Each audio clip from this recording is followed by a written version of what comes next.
Hello दोस्तों, जैसा कि आप लोग टाइटल में देखे होंगे कि सीटेट को कैसे क्वालिफाई करें। तो आइए उन पॉइंटों को देखते हैं जिससे सीटेट को क्वालिफाई किया जा सकता है।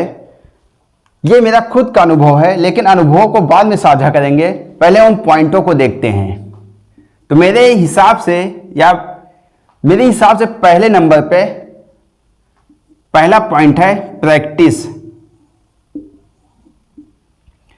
आप प्रीवियस ईयर पेपर की प्रैक्टिस करके सीटेट को क्वालिफाई कर सकते हैं। प्रीवियस ईयर पेपर, पिछले साल के पेपरों की प्रैक्टिस करके आप बहुत आराम से सीटेट को क्वालिफाई कर सकते हैं। दूसरा मेरे हिसाब से है पेडागॉजी।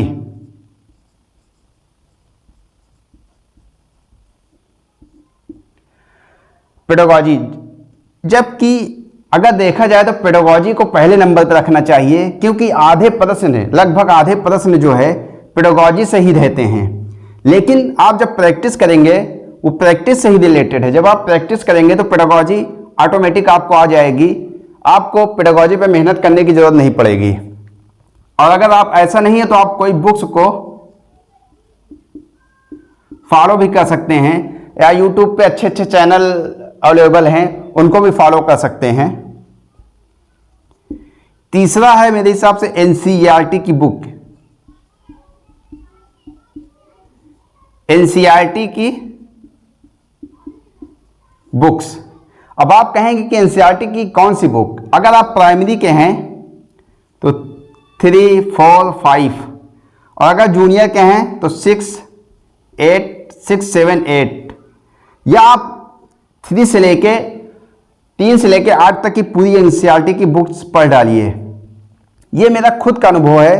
जैसा कि मैं सीटेट को बहुत बार दिया, इतनी बुकलेट मेरे पास कम से कम इकट्ठा होगी सीटेट की, लेकिन मैं शुरू में क्वालिफाई नहीं कर पा रहा था। वजह ये थी कि मैं लॉ की पढ़ाई कर रहा था, और जब सीटेट की परीक्षा नज़दीक आती तो 1 हफ्ते 10 दिन पहले कोई भी गाइड का रट्टा मार के मैं एग्ज़ाम देने चला जाता था।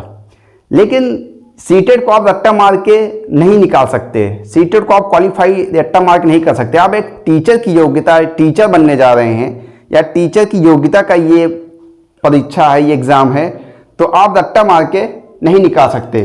इसमें मेन आपको समझना है पेडागॉजी। इसीलिए पेडागॉजी से प्रश्न ज़्यादा इसमें रहते हैं। अगर आपको पेडागॉजी सोचेंगे, पेडागॉजी की प्रैक्टिस या पेडागॉजी को कैसे करें, तो मैंने कहा कि सबसे बेहतरीन चीज़ जो है वो आप प्रैक्टिस करिए। जब आप प्रैक्टिस करेंगे तो पेडागॉजी के प्रश्न मैंने देखा, जब मैंने प्रैक्टिस किया प्रीवियस ईयर पेपरों की, सीटेट की आंसर की उसमें अवेलेबल है। आप प्रीवियस ईयर के पेपर ले लीजिए कहीं से, और सीटेट के आंसर की खुद ब खुद उसमें है। डाउनलोड कर लीजिए सीटेट के ऑफिशियल वेबसाइट से। आप प्रश्न टिक मार के आंसर कर करके प्रैक्टिस करिए। तो कितने प्रश्न है तो वही फंस जाते हैं, वही आ जाते हैं, और जो भी नहीं आएंगे तो आपको इतना कॉन्फिडेंस हो जाएगा कि आप दूसरे क्वेश्चनों को टैकल कर जाएंगे, सॉल्व कर देंगे। तो आप जितनी प्रीवियस ईयर की पेपर की प्रैक्टिस करेंगे, मैंने सिर्फ प्रैक्टिस किया था, जितनी आप प्रैक्टिस करेंगे आपको पेडागॉजी आ जाएगा, एनसीईआरटी भी आपको आ जाएगा।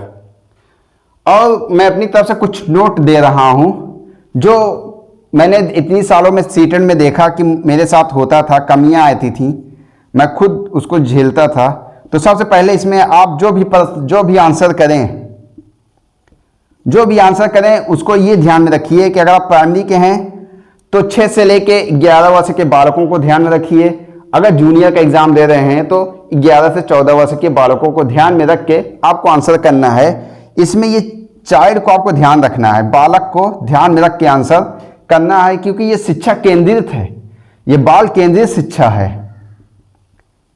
बालक केंद्रित है। तो जो भी आप आंसर करिए बालकों को ध्यान में रख के, चाइल्ड को ध्यान में रख के करिए। दूसरा सबसे अहम नोट मेरा क्या है? Time management. टाइम मैनेजमेंट, जितनी बार भी मैंने सीटेट का एग्जाम दिया, टाइम मेरा कम ही पड़ गया। वजह क्या थी? लैंग्वेज में पैसेज आते हैं, लैंग्वेज फर्स्ट में या सेकंड में पैसेज आते हैं, पैसेज को पढ़ना पड़ता है, फिर इसको सॉल्व करना पड़ता है, फिर इसको आंसर करना पड़ता है। पहले तो ये बुकलेट के साथ था, अब तो ऑनलाइन हो गया है। ऑनलाइन होने की वजह से हो सकता है बहुत टाइम लगे, दिक्कत होगी पढ़ने में।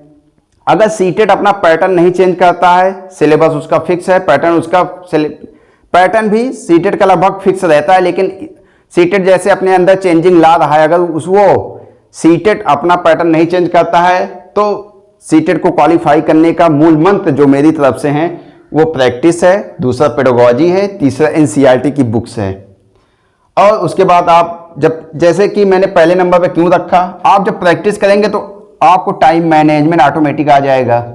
अगर आप प्रैक्टिस करते हैं तो ये पैसेज सॉल्व करने की ट्रिक ऑटोमेटिक आपको आ जाएगी, प्रैक्टिस हो जाएगी। उसके बाद पेडागोजी, आपको पेडागोजी की नॉलेज हो जाएगी, प्रैक्टिस हो जाएगी। एनसीईआरटी की बुक्स आपको थोड़ा बहुत पर्सेंट मिल जाएंगे, एनसीईआरटी की बुक्स आपको पढ़ना ही है।